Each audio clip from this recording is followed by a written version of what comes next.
Mathinva, Fairy Lochs. That's where we're going today.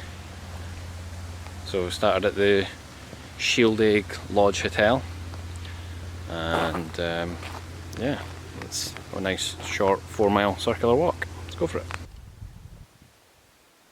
Got some bonny views of Loch Gerloch.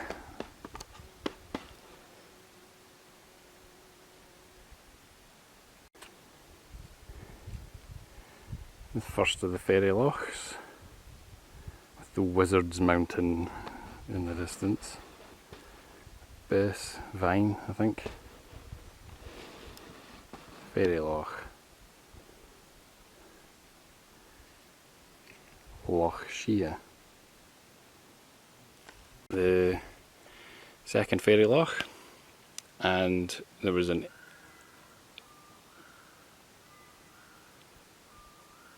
interesting noises going on over there.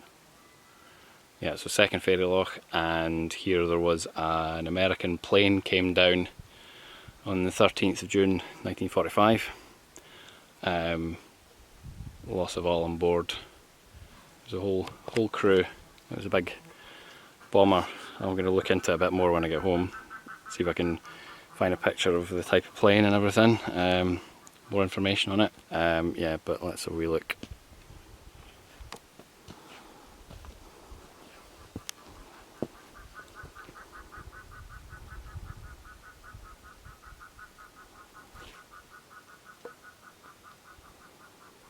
All the shrapnel, all the pieces still here. Propeller there. There's an engine further along, and in the loch itself, it's not Nessie, it's another bit of propeller. All still here.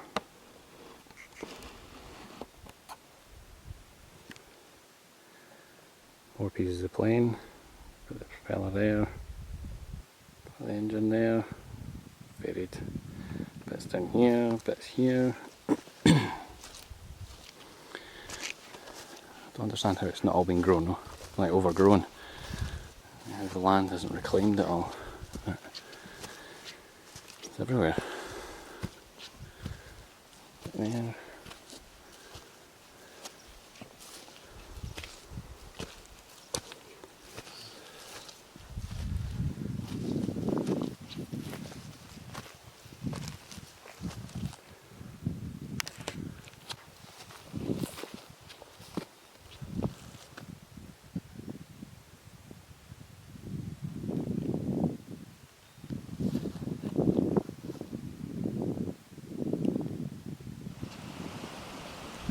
Now at Loch Bray Horisdale.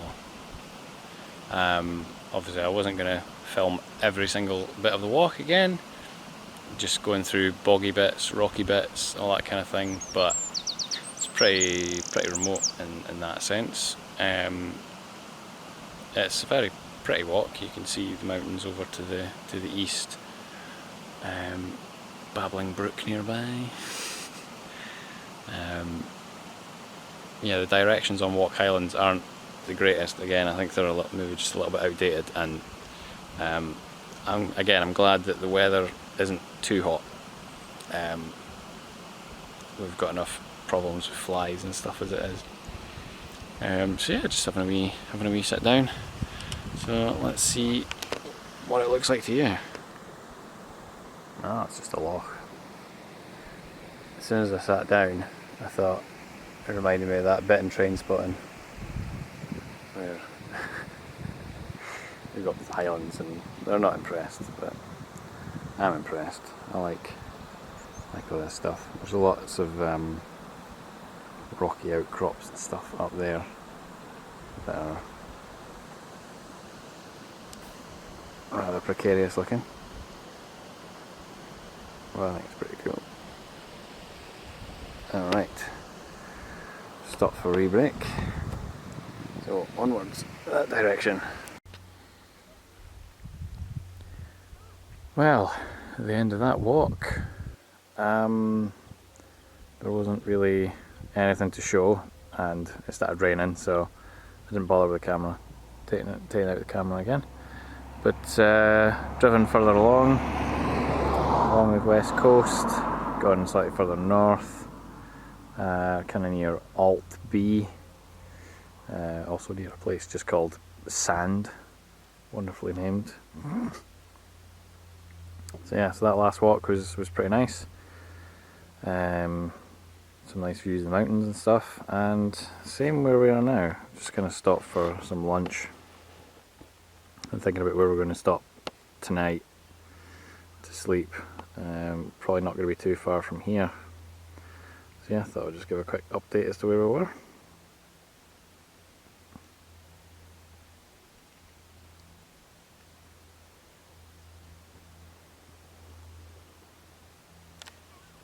Shenanigans. Hi folks, just a bit of a postscript on this one since it was quite a short video. Obviously when I was up in the Highlands there was pretty much no signal, so I couldn't look into the aircraft that I found at the Fairy Lochs and the plaque that went along with it. So since coming home I've looked it up and it was a B-24 Liberator from the US Army, and there's a website that has some details about the accident. So on the 13th of June 1945, this aircraft had set out from the UK with the intention of flying home to the USA after the war. On the aircraft was a regular 9 airman crew and a further 6 men who were technically passengers on the aircraft. The aircraft and its crew set out from Prestwick. They were intending on flying a leg to Meeks Field in Iceland to refuel before continuing the journey. As they headed north, the weather turned, and with limited visibility, the aircraft is reported to have clipped the top of Lochs Mountain near Gairloch at the northwest side of Scotland. It was then thought that the pilot was attempting to either ditch the damaged aircraft in the sea off Gairloch or force land it when it flew into high ground at the Fairy Lochs on Sheehan Moor. Sadly, all 15 personnel on board were killed in the crash. The crash report did not make any firm conclusions as to the reasons for the crash, but suggested an uncontrollable engine fire could have been the cause of the aircraft being so low initially. It is not known whether the engine fire came after the collision with Lochs or afterwards. Now, I find it quite interesting that the plane was, all the parts were still there. The bodies had been all removed and returned home to the US, and the site was actually only turned into a memorial with the plaque and everything in around 1989 or 1990, despite all the parts still being there. So yeah, it was quite a sad kind of sight to see, especially since everything was still so visible despite the time that's elapsed since the accident. It was a nice walk and it was quite remote. After I finished the walk, there wasn't really a whole lot to say, and the person I was with, they just kind of wanted to get going anyway, so I didn't really have time to do a sort of summing up of the walk at the end. So, but Shenanigans, there you have it. That was the Fairy Lochs of Gairloch near Shieldaig, and yeah, that was the only other walk that I did while I was up in that area, at least the only one that I filmed. So back to regular scheduled programming, whatever that may be, with the next video. Cheerio and the rest of 'em, huh?